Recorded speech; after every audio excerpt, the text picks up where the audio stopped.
Hi everyone, welcome back to the stories of Chinese characters.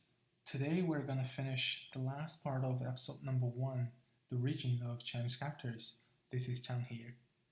I hope you, again, still remember our caveman friend. So what is his name, quickly? Of course, he's Wu Ya. So again, with more characters we created, the more we forgot. Would you kindly remind me what's the meaning of these ones? I'm also trying to search my memory. Let's all think about it in 10 seconds.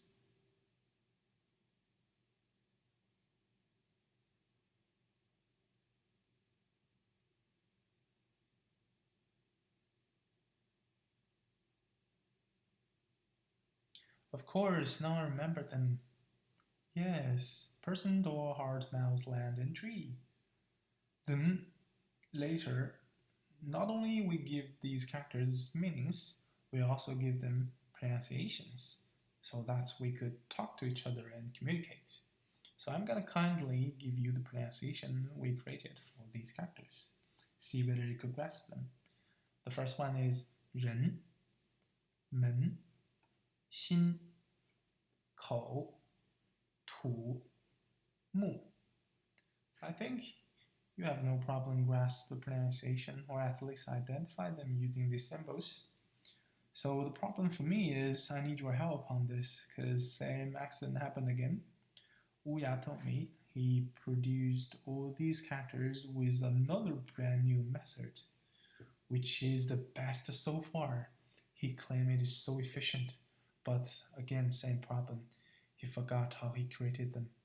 So we need to figure out how he used these existing ones to create new ones.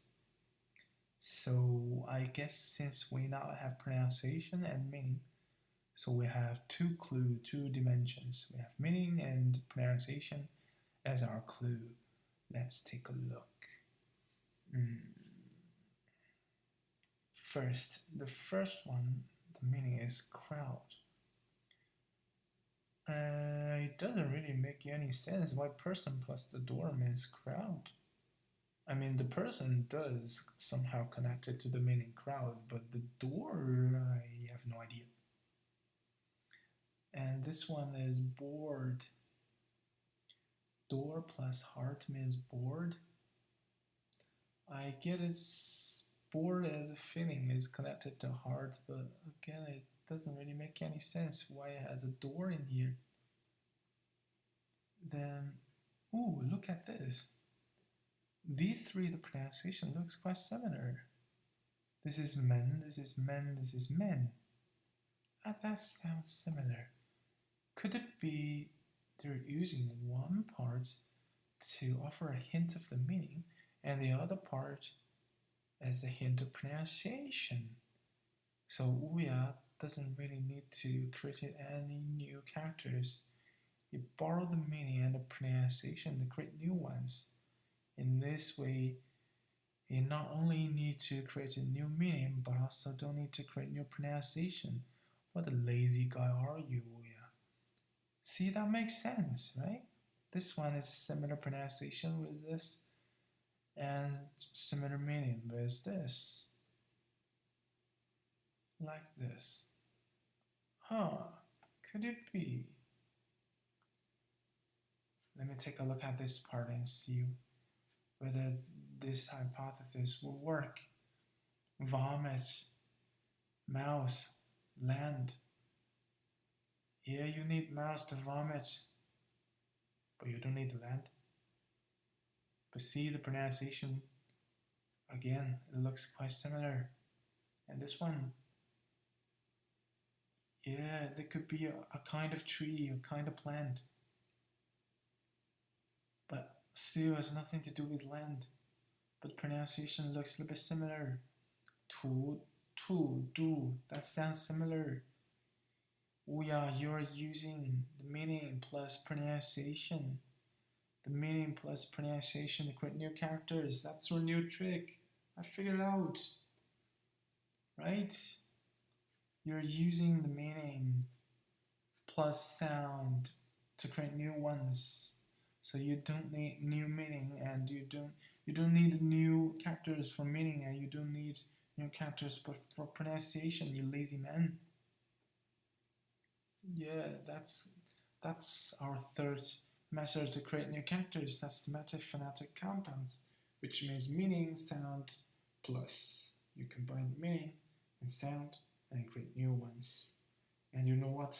This is so far indeed the best way, the most efficient way.